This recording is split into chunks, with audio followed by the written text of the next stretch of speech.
Hello, welcome everyone. Thank you so much for joining us today. We are going to get started in just another moment. I still see a lot of people joining us.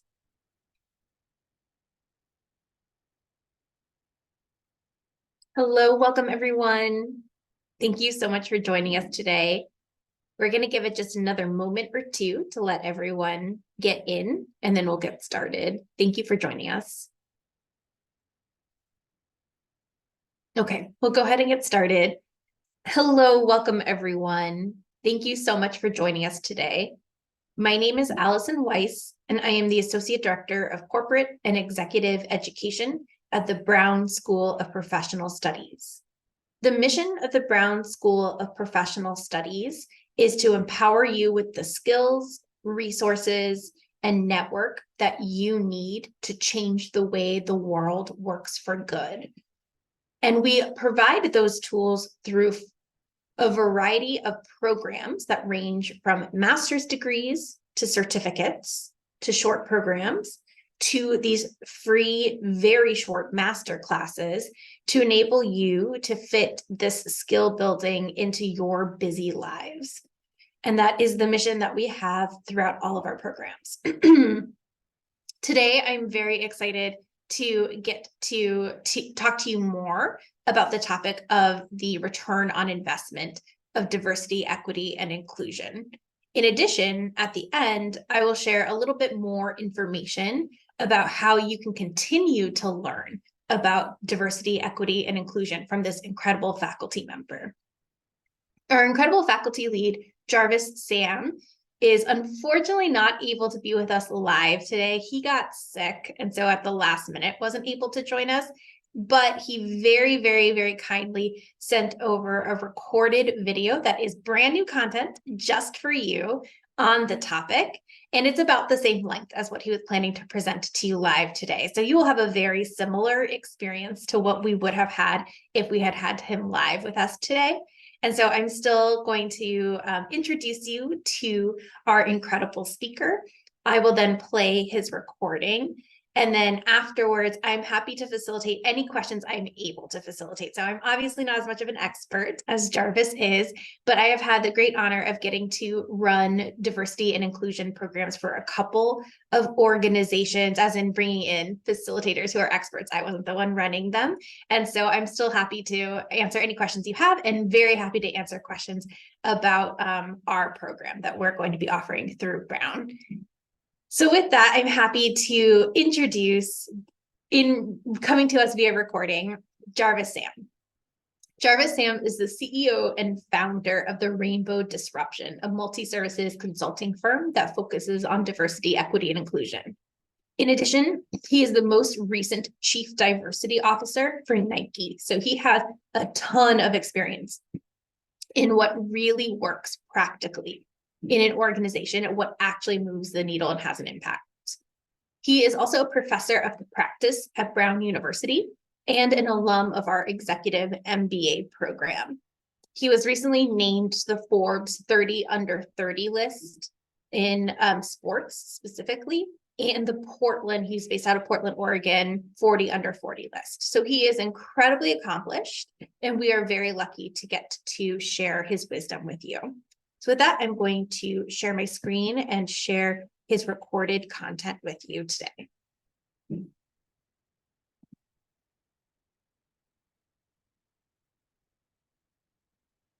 Good morning, good afternoon, and good evening.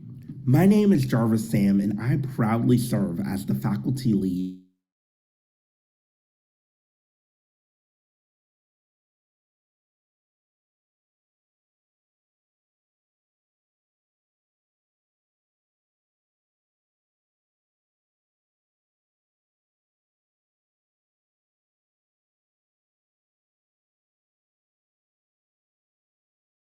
supporting the coursework on our Applied DEI Strategies Certificate here at Brown University of incredible environments and approaches to advance diversity, equity, and inclusion within their organizations. By way of background, I've had the great pleasure of participating in various different programs and initiatives connected to fostering more inclusive cultures and organizations for north of a decade now. With experiences professionally working at organizations like Deloitte and Google, serving as the first head of diversity, equity, and inclusion for Snapchat, and then most recently, serving proudly in the role of Chief Diversity, Equity, and Inclusion Officer for Nike.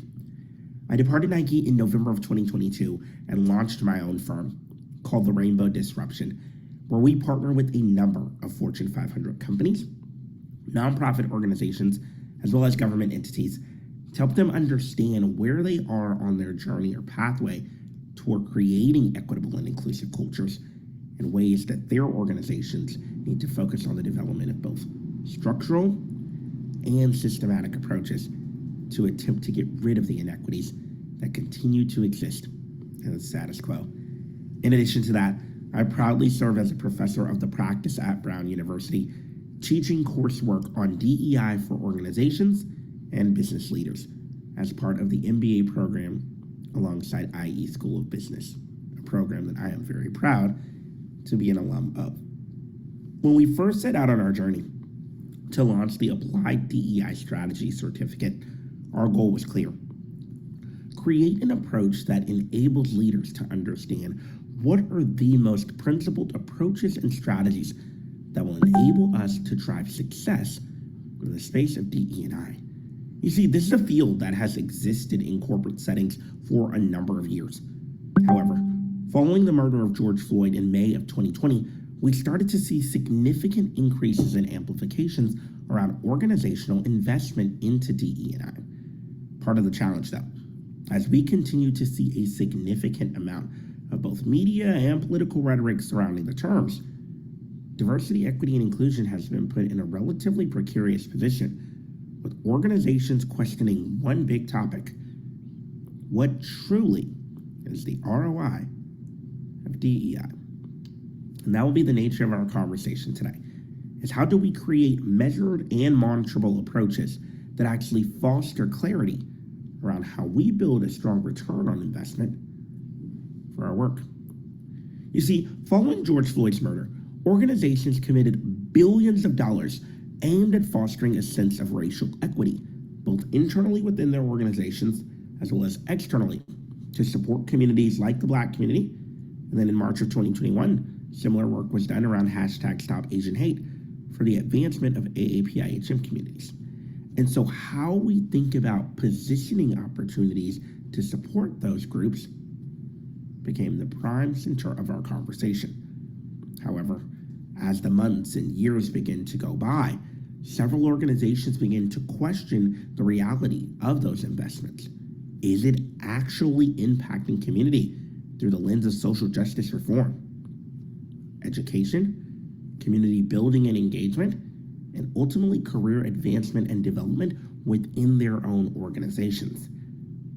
Absent an effective framework to measure and monitor, support, sustain, and scale these efforts, many organizations have been left without a clear response to understand, are they fostering effective ROI from their commitments that they've made to communities over the last several years?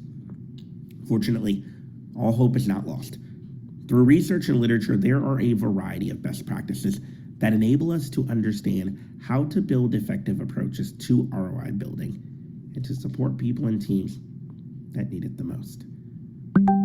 Today, we will assess at the individual, interpersonal, organizational, and structural level how we can effectively ensure both accountability and clarity around the ROI of DEI. For many folks, when they think about the concept of ROI or return on investment, the goal is, how can I better understand the input of human capital resources, dollars, financial commitments, to some output that's aligned to the goals that I've created as an organization. For many companies, they leverage the business case for DE&I to help drive a stronger understanding here. The business case, often referred to as the principled work done by McKinsey & Company in 2015 and later corroborated in 2018, is statistical evidence that continues to highlight the impact around financial returns that organizations see when they invest in diversity, equity, and inclusion. Statistics like the fact that organizations that invest in DEI continue to see a greater than 1/3 likelihood of financial outperformance than those that don't. Statistics like investment in women and communities of color and their representation in leadership positions tends to see between a 25 and 34% greater likelihood of financial outperformance in these areas.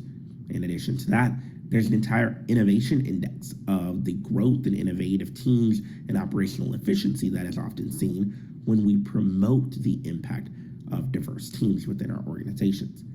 However, the reality is, even with the successes of the business case, many organizations have not created the structure and clarity to allow them to achieve the truest and fullest impact of the return on investment in this space. And so first, we turn to actions that each of us can do individually to understand the ROI. Number one, active listening is absolutely critical in this space. We have to seek to understand the impact and experiences of underrepresented populations so that we can eventually create the structures that allow for greater engagement within our people or team and talent processes, and so that we can support the retention and development of our teammates within our organization. This is arguably one of the first big steps to accountability because it ultimately becomes a driver for how we as leaders in our organization think about the support and commitment that's necessary to create empathy, which ultimately results in psychological safety and our ability to manage people, teams, and processes. In addition to that, understanding the growth that happens when we take time to grow our own cultural intelligence through the lens of growth in our cultural quotient, as well as cultural humility, helps us to advance our own perspectives and our advancement of self-awareness that allows for us to make better, more informed, and more effective decisions within and throughout the workplace. Last, but certainly not least, one of the ROI for DEI at the individual level is growth in our own ability to navigate as global leaders. The statistics and research are clear. In an ever multinational corporate space, and as the world becomes incredibly more globalized, our ability to work cross-functionally and engage in truly culturally competent conversations that obsess the ideas of both intercultural and cross-cultural communication is imperative to achieve any kind of ROI of DEI as we as individuals begin to understand how collective thinking and the growth that's necessary in our organization starts with each of us. Second, at the team level, this is a critical space when we think about the impact that our organizations play on driving the success of people and teams. High-performance cultures are often built by the success of team orientation, the establishment of cultural standards or cultural norms, as well as what operating models within organizations look like. The sad reality is that until organizations move from impact and meaning truly to that differentiator of psychological safety, they can't see the true ROI of DEI within their organization. This means at the organizational level, we have to be comfortable tying work from DEI to HR and people strategies, as well as giving it real estate and space in the broader corporate strategy of the organization. Whether you're a B2B company or a B2C company, the impact of DEI and how you think about growing your business and organizational commitments has to be well aligned. For orgs that see a separation, where DEI is often positioned as an afterthought or an add-on, this lack of integration and embedment often makes it incredibly difficult to have a measured approach to ROI because we cannot point to a specific area within our DEI strategy that's contributing either to employee retention, development, or the ability to engage new partners, clients, or consumers along the way in our journey. And so as an organization, two key steps that we can take is one, identifying core ways where your DEI strategy is directly aligned to your broader commitments connected to your corporate strategy. When DEI is tied to growth strategy, the ROI becomes that much clearer because we're able to leverage certain nuances around where investments are made, either in communities that need it most that are connected to our agenda, or aligned to what we believe will be financial growth outcomes or people growth outcomes that support continuous development for our organization. In addition to that, investment in leadership capability throughout this space matters a ton as well. And this is aligned to our point on how we grow in the team zone as well. Oftentimes in organizations, DEI commitments are made through a top-down lens, whether it's through positioning the tie to executive compensation through consequential accountability, or leaders setting the stage for where specific investments will be made to drive forward-thinking and future-forward approaches. Leadership commitment and the top-down approach is often a relevant way to drive impact on a team and organizational level. In addition to that, with the work and cultural stewardship of groups like employee resource groups or employee networks or business resource groups, as well as community organizations that work in engagement and collaboration with us, there's undoubtedly a groundswell of support from a bottoms-up perspective, seeking to provide insight into how we advance perspectives as an organization and how we focus on creating measured outcomes that drive the ROI of DEI. The challenge, though, even with top-down and mid and bottom-up approaches being positioned, middle out is often left to flounder. This being the role of every people manager in our organization. They truly hold the keys to how we define and drive organizational ROI to support our DEI efforts. Put simply, they are the ones hiring, promoting, and developing new talent in our organization. They are the ones operationalizing and executing upon some of our corporate strategies that impact growth of the organization financially, from a people perspective, and how we move closer toward innovation. And so investing in these leaders is an absolute necessary prerequisite to give them the core skills to realize DEI is part and parcel to the essence of their job, and their committed efforts will allow us to see significant growth over time.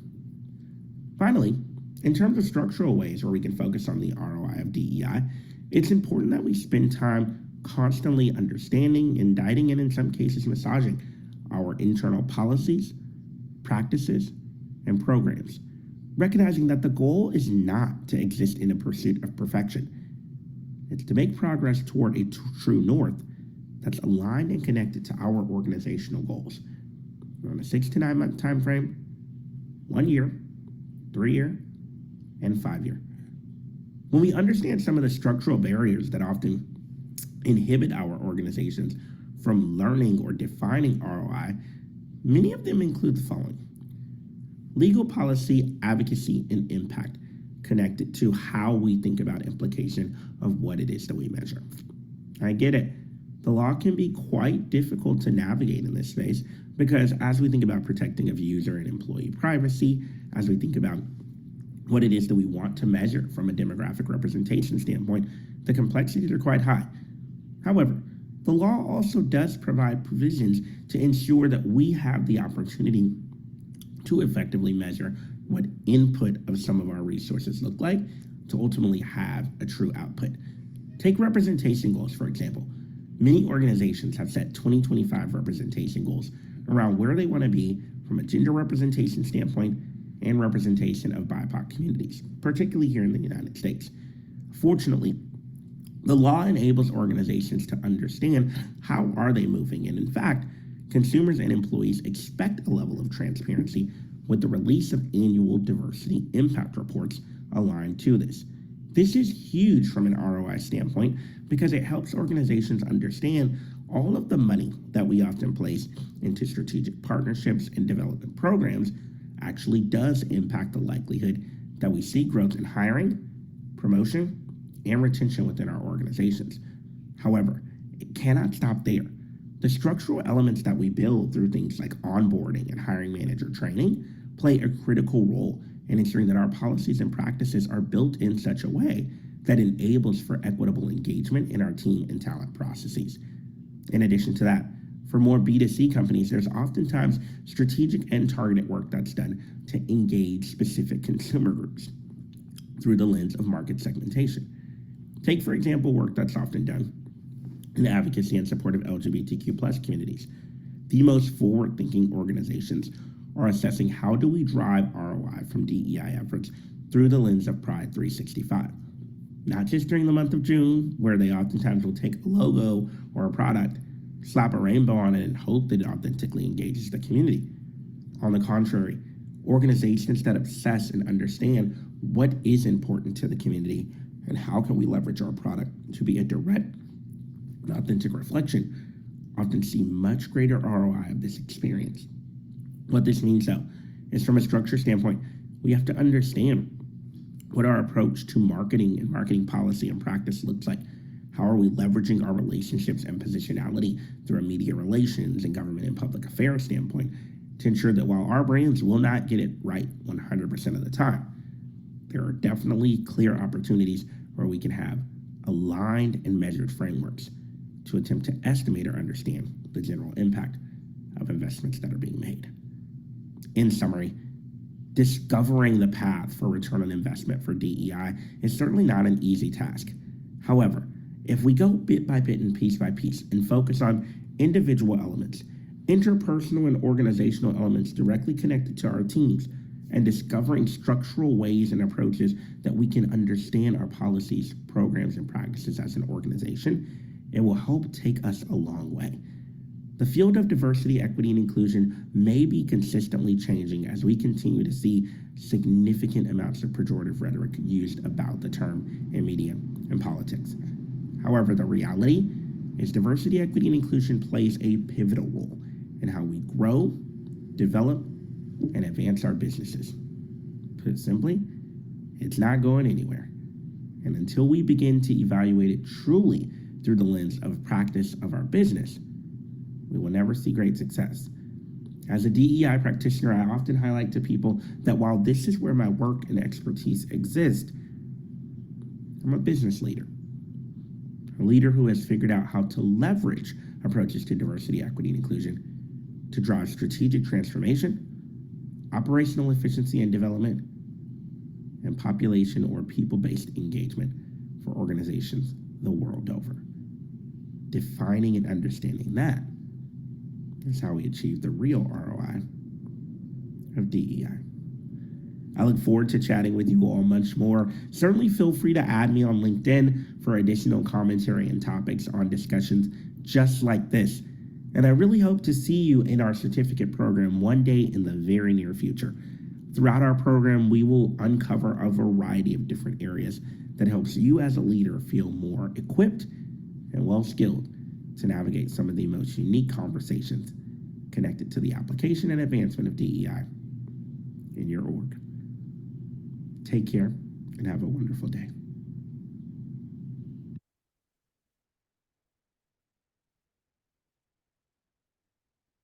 Again, I want to thank Jarvis so much for persevering. I think you could hear a little bit in his voice how ill he is, and he still submitted this recording in advance, and I'm very grateful for that.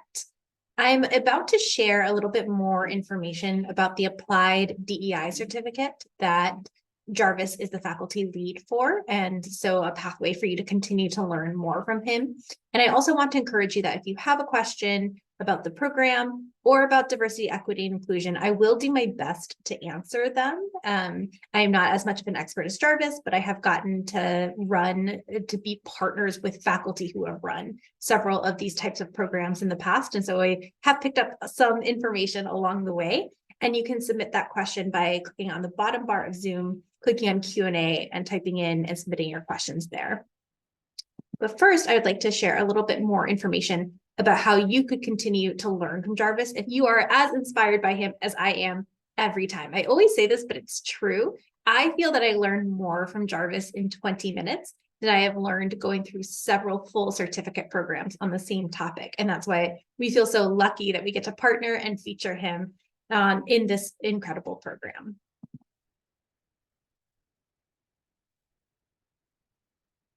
So I'm going to go over the next few slides on why diversity, equity, and inclusion matters so much pretty quickly, because that was truly the full focus of Jarvis's presentation. And so we don't need to spend too much time on this, but I think it's always helpful to ground ourselves in why are we here and why this program. And the numbers paint a very clear picture. According to Forbes, more diverse companies are 33% more profitable than less diverse companies. So if you are interested in diversity, equity, inclusion for bottom line results, this is your answer. In addition, according to HBR, companies with the highest DEI scores have an 80% higher ability to adapt to change. So if you are a leader looking to the future and you're thinking about how to make sure that you can future-proof yourself, your own career, and also your organization, diversity and inclusion is the answer. And in addition, the Boston Consulting Group reports that professionals who work for inclusive organizations report being 3 times happier. So if you're interested in diversity and inclusion because you care about the well-being of yourself and your team, diversity and inclusion is also the right answer. But, and this is a huge but, most organizations are not implementing it successfully. According to McKinsey, 63 to 80% of employees say that change is happening too slowly at their organizations. And in addition, according to the CIO, only 5% of organizations hold executives accountable for racial and ethnic diversity in promotions. That same study found fairly similar numbers in terms of accountability for gender diversity in promotions as well. So even though the numbers prove that diversity, equity, inclusion is a crucial individual and organizational leadership competency in order to positively impact the bottom results, long-term longevity, and retention and happiness, which matters just as much, we're finding that organizations are either unable or unwilling to successfully invest and make impactful long-term change. But we believe that that is changeable, and we would like to change it with you, in partnership with you. Inside this program, we had kind of 4 main target audiences in mind. The first is organizational leaders. You are the ones who are creating more inclusive and diverse teams and organizations. Secondly, we had HR and DEI professionals in mind. You are the ones who day in, day out are developing and implementing solutions. And then lastly, it's you. If you're here and you're interested and you're invested, we believe that there is leadership opportunity across the board. Something Jarvis said that really resonated with me was about, like leading and influencing from the middle and how that is often overlooked. And I think that that's really, really true. And a lot of studies show that the middle is actually where a lot of DEI efforts can either get stuck in organizations that do it not as well as could be, or where those initiatives thrive because it has the buy-in of that group. So if you are committed to making change from your sphere of influence, we want you to be a part of the program. And this is what the program is going to look like. The program is a 6-week program that starts September 25th. So it's just 2 weeks away. It's very, very soon. It is a 6-week program that is primarily asynchronous, meaning that you can primarily do the work on your own time. It will be about 2 to 3 hours of work per week that will consist of readings, videos, some interactive activities, and some discussion forums that you're participating in throughout those 6 weeks. In addition, there are 3 synchronous sessions throughout those 6 weeks on September 28th, October 12th, and November 2nd from 5 to 6:30 p.m. Eastern Time, where you'll get to connect directly and live with Jarvis and the rest of your classmates. And you'll get to hear from him live and also participate in interactive activities. The curriculum consists of 6 individual segments, each of which really focuses on applied application. So that is something we're really, really passionate about, and that Jarvis is really passionate about when he first conceived of the certificate, was that as someone who has had so much experience in the field and as a business leader, we didn't want you to walk away with a lot of theory, a lot of jargon. We want you to walk away with tangible strategies that you can apply now. Segment 1 focuses on understanding diversity, equity, and inclusion. So there will be a little bit of foundational terminology in this segment.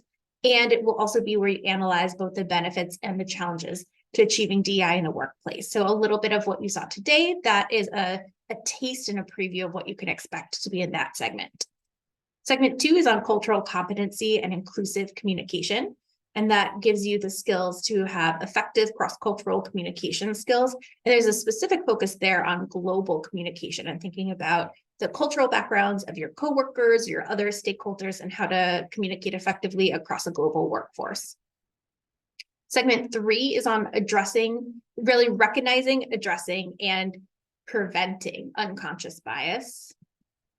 Segment 4 is on managing diversity and conflict. So you'll learn conflict resolution skills to create a culture of collaboration. Segment 5 is around structural equity. And this is a segment I'm particularly excited about because I think often programs on diversity, equity, inclusion stop at either the personal level, the level where you explore your own identity and build some self-awareness around unconscious bias, or the interpersonal level where you learn how to communicate with one another and resolve conflict. And obviously, we think those are important skills too. They are part of our other segments. But I think that just those are not enough to achieve the true change that we want to see in organizations. And we need to have that structural lens as well. So this one is going to look at systemic and structural inequities in the workplace and help you develop strategies to mitigate those and to measure them through data and metrics. And then lastly, you're going to bring it all together and look at how you can be a leader for diversity and inclusion. So true leadership skills to promote diversity, equity, inclusion. That will include things like leading employee resource groups and also being an inclusive manager. By the end of the course, these are the outcomes we commit to you achieving. The first is that you'll develop effective diversity and inclusion initiatives by setting clear goals, creating an action plan, and tracking measurable success. Secondly, you will improve communication and collaboration across diverse teams by fostering an environment built on trust and respect. Thirdly, you'll gain leadership skills to navigate the complexities of diversity-related challenges and effectively manage and resolve conflicts. Fourth, you will identify and dismantle structural inequalities within your organization that hinder progress. And lastly, you'll promote a culture of continuous learning where curiosity thrives and new perspectives are embraced. So that sounds exciting to you, and we hope it does. We would love for you to join our first cohort.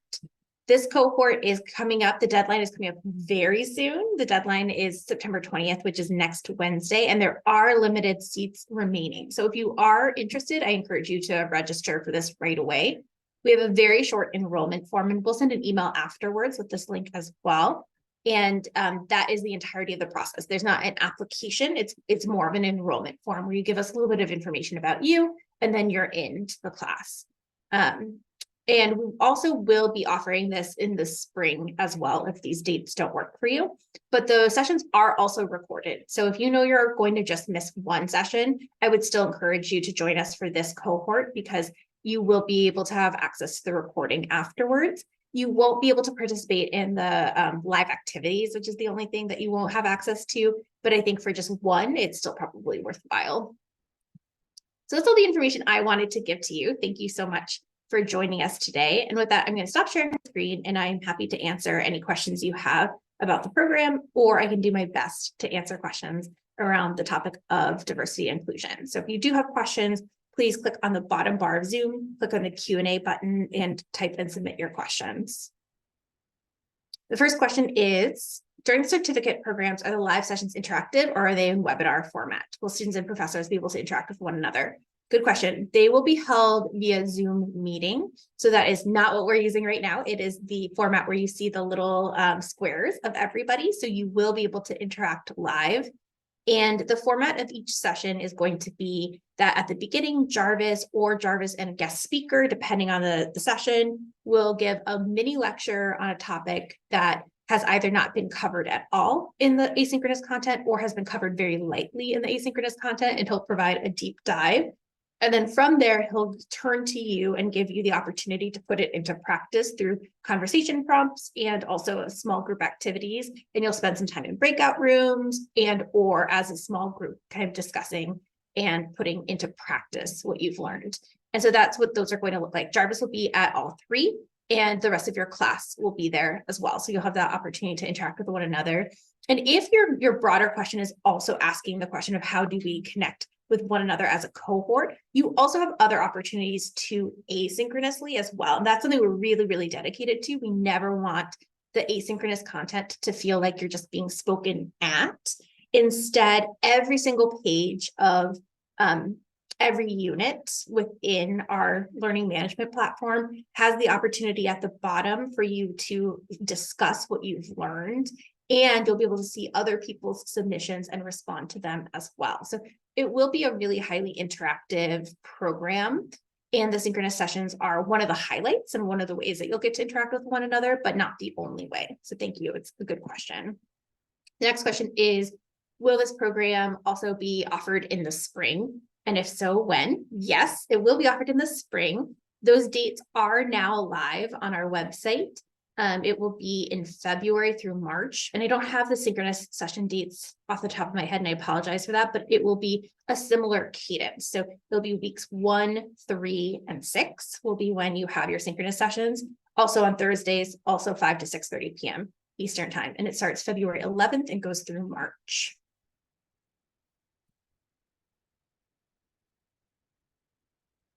Next question is, are there any special topics or content for providers or physicians? It's a good question.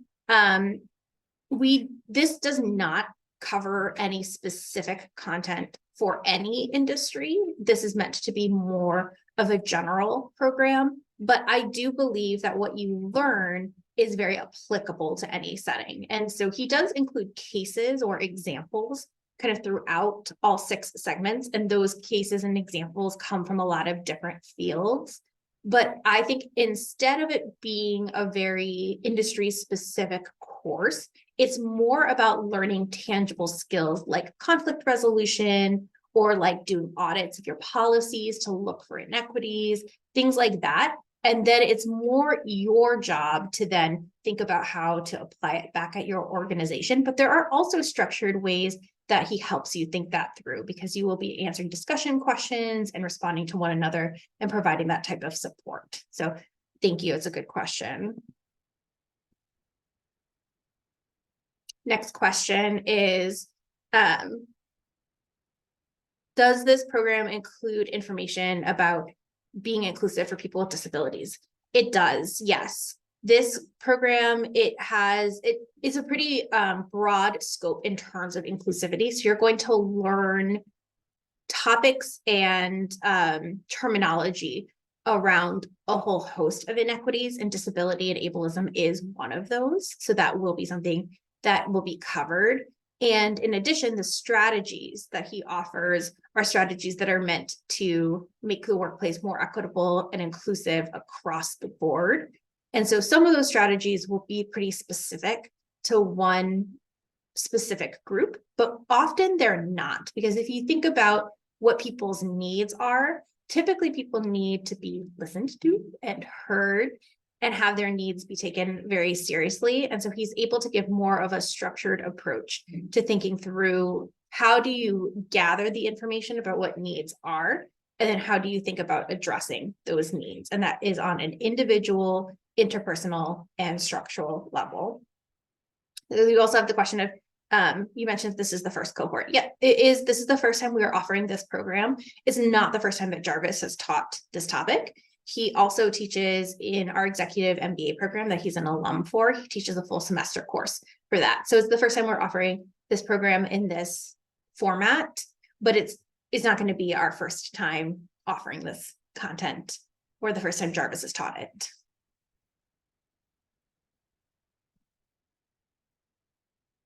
Thank you. So I'm not seeing any other questions. I'll give it just like one more moment in case you're typing. And so I'll give you one last call that if you do have questions, please click on the bottom bar of Zoom, click on the Q&A button and type and submit your questions there.